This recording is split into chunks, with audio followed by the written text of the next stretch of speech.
नमस्कार, वंदे मातरम। साथियों, summer vacation चल रहा है तो मैं सो रहा था, तभी बाहर से आवाज आती है कि 400 रुपये में जिंदगी भर बैठ के खाओ। तो साथियों, मैंने सुना कि ऐसी कौन सी चीज है 400 रुपये में जिंदगी भर बैठ के खाओ। बाहर निकल कर देखा तो कुर्सियां बेच रहा था। तो साथियों, आज का हमारा वीडियो है कि पेंशन के लिए कोर्ट केस किया। जून की पेंशन से पहले एरियर मिला 2,35,470 रुपये। मैं इसका नोटिफिकेशन दिखाऊंगा, लेटर दिखाऊंगा, किसको ये एरियर मिला, किसको ये लागू है। अगले हम बात करेंगे पूर्व सैनिकों में जवान और एनसीओ को भर्ती का मौका सीधे रिपोर्ट करें। जवान की सैलरी 4500 रुपये और एनसीओ की सैलरी 50,000 रुपये प्रति माह। साथियों, मैं इसका एडवर्टाइजमेंट दिखाऊंगा और इससे अच्छा मौका नहीं है। सभी जवानों के जो एनसीओ है वो सीधे रिपोर्ट कर सकते हैं। अगला हम बताएंगे केएसबी का वेबसाइट बंद है, पेंशनरों में छाई चिंता। सीए, मैरिज ग्रांट, स्कॉलरशिप के लिए कैसे करें अप्लाई। और चौथी हम जानकारी देंगे कि स्पर्श ने दी फॉर्म 16 की जानकारी कैसे भरें, कहां से लोड करें। तो स्पर्श ने फॉर्म 16 डाउनलोड कर दिया है, उसकी हम आपको जानकारी देंगे। तो चलिए आगे बढ़ते हैं वीडियो के कंटेंट की तरफ। तो पेंशनर ने किया कोर्ट केस। जून की पेंशन से पहले एरियर मिला 2,35,470 रुपये। तो इसका मैं अभी जवान का वीडियो दिखाऊंगा। जवान अपनी लैंग्वेज में बताएंगे कि उनको कौन सा एरियर मिला, किस चीज का एरियर मिला, क्या आपको भी लागू है। तो ये जवान का वीडियो देखें। सूबेदार जीसी नाथ 2002 में रिटायर हुआ था। 2006 के पहले 631 एक सर्कुलर का जो पेमेंट है हमको पता नहीं था, ये हमको तो मिला ही नहीं था। तो 631 का पेमेंट हमको नहीं मिला है। महीना हो गया, उसका ऊपर हम लड़ाई लगने के बाद 2-3 दिन पहले मेरा खाता में 2,35,631 रुपया अकाउंट में आ गया है। ये जो एरियर है ये 631 सर्कुलर है। 2006 से पहले जो भी ऑनरेडी नायब या फैमिली पेंशनर है उनके लिए लागू है। जिन्होंने अभी तक नहीं लिया है, यानी मार्च 2020 तक यदि उनको ये पैसा नहीं मिला है तो आप भी एलिजिबल हैं, आप अप्लाई कर सकते हैं और आप भी ये एरियर अपना निकाल सकते हैं। इस एरियर को लेने के लिए बहुत जद्दोजहद करनी पड़ी। कई बार आरटीआई लगाई, कोर्ट केस किया, तब जाकर इनको ये मैसेज मिला है, ये एरियर मिला है। अब इस एरियर का ये मैसेज देखें। जैसा कि आपको क्रेडिट का मैसेज दिखाई दे रहा है, ये एरियर का मैसेज है, इसको देखें। तो मैं सर्कुलर 631 का एक फॉर्म आपको समझाऊंगा। यदि आप 2006 से पहले रिटायरी हैं, ऑलरेडी नायब सूबेदार से हैं या फैमिली पेंशनर हैं, तो आपने फॉर्म कैसे भरना है और कहां भेजना है, ये भी मैं आपको आगे चलकर बताऊंगा। तो आप भी इसके लागू एलिजिबल हैं। यदि मार्च 2020 के बाद तक आपको यह एरियर नहीं मिला है तो चलो इसके डॉक्यूमेंट देखते हैं।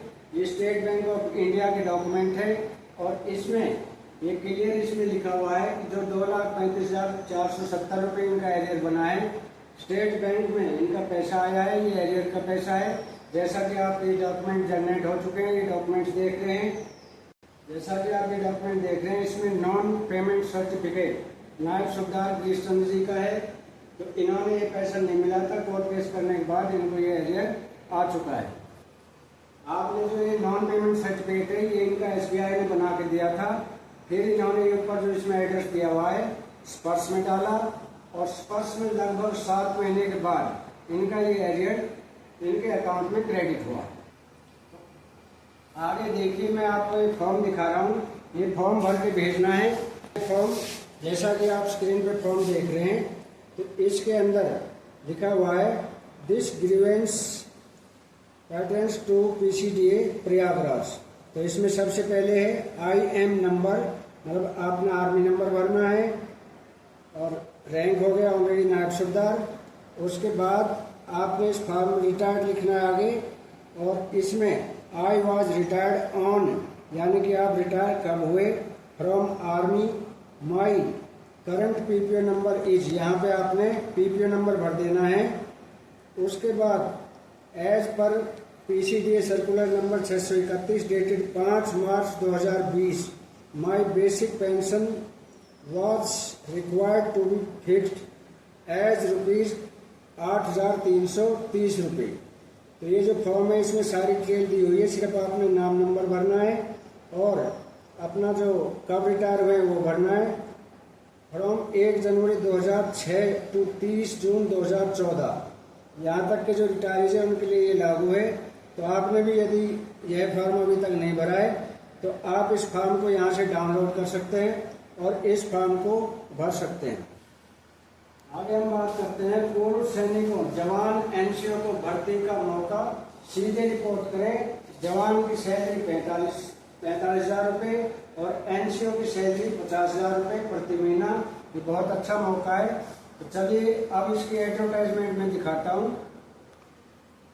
जैसा कि आप देख रहे हैं advertisement, engagement drive for 3 battalions of Odisha special training force OSEESF, reference home department letter number 37868/D&A Bhubaneswar, dated 14/10/2024, home department parcel modification number 40282/D&A Bhubaneswar, dated 30/10/2024, home department letter number so and so, dated 4/10/2024, home department letter number इतना Bhubaneswar, dated 11/11/2024। तो जितने भी ये letters हैं इनमें सभी में letter number और डेट दिखाई हुई है। तो ये आप यहाँ इसको अप्लाई कर सकते हैं, एडवर्टाइजमेंट देखकर अप्लाई कर सकते हैं। तो अगले पैरा 2 में जैसे लिखा हुआ है engagement drive for 3 OSSF battalions is being conducted on every Monday at SOG headquarter Chandaka Bhubaneswar. If any holiday falls on that day, the drive will be considered on next working day. Para number 3, the details of vacancies in different ranks and considered remember per month are given below. तो नीचे इसमें advertisement जो देखा है category wise दे रखा है, category, number of post और Monday कॉन्सिडरेटेड recruitment in rupees. तो पहला जैसे है सिपाही, एक्स आर्मी और equivalent rank of x CSPF। तो इनका जो है नंबर ऑफ पोस्ट 2025 @675 पर वचन। इसी तरह से एनसीओ का है एक्स आर्मी और equivalent rank of x CAPF। इनका जो सैलरी आगे दिखाया हुआ है 50,000 रुपये है और जवान की 45,000 रुपये है।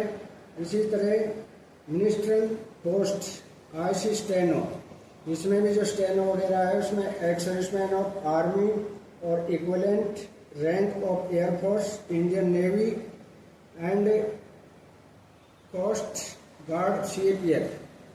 अगली जानकारी तरफ, KSP का वेबसाइट बंद है, पेंशनरों में छाई चिंता। CAA मैरिज ग्रांट स्कॉलरशिप के लिए कैसे करें अप्लाई। यहाँ साथियों KSB यानी केंद्रीय सैनिक बोर्ड का वेबसाइट बंद हो चुका है। अब इस पर सैनिकों में चिंता है कि इसको हम कैसे अप्लाई करें, कैसे अपने मैरिज ग्रांट ले। तो उसके लिए एक लेटर जारी किया है, मैं वो लेटर आपको दिखाता हूँ। KSB का स्क्रीन पे आप देख रहे हैं ये मिनिस्ट्री ऑफ डिफेंस से केंद्रीय सैनिक board west block wing 5 RK Puram new Delhi 3 April 2025 का ये लेटर है। तो इसमें upgradation of KSP website regarding, तो KSP website has often been non function due to various technical issues. The case for final reactivation has been taken up and the website is in the process of upgradation. The process is likely to be taken 2-3 months time, यानी कि इसमें 2 से 3 महीने का time लिया जा सकता है। इन्होंने बताया कि जो साइट है वो अपग्रेडेशन के लिए बंद की हुई है, 2 से 3 महीने लगेंगे। तो इसमें पहले इन्होंने लेटर दे दिया था। अगला पैरा 2 में लिखा है कि website issues will directly impact the following till financial rectification। तो छात्र ये था वेबसाइट का लेटर। चलो अगली जानकारी देखते हैं। स्पर्श ने दी फॉर्म 16 की जानकारी, कैसे भरें, कहाँ से डाउनलोड करें। तो स्पर्श की वेबसाइट पर जाकर आप इस फॉर्म 16 को वेबसाइट कर सकते हैं। स्पर्श ने डाउनलोड कर दिया है, डाल दिया है फॉर्म 16 अपनी वेबसाइट पर। तो साथ ही ये थी आज की जानकारी अच्छी लगी हो तो चैनल को लाइक शेयर और सब्सक्राइब अवश्य करें। वैसे मैं लाइक और शेयर की नहीं कहूँगा, क्योंकि कहने से कोई करता नहीं है और ना ही मुझे इससे कोई फायदा होता है कि आप लाइक करें, सब्सक्राइब करें, क्योंकि इससे सिर्फ मुझे एप्रिसिएशन मिलता है, बाकी इससे मुझे कोई फायदा नहीं है। लाइक करें या ना करें इससे कोई मतलब नहीं है। तो कल फिर मिलेंगे इसी तरह की किसी नई व अन्य जानकारी को लेकर। तब तक के लिए जय हिंद, जय भारत।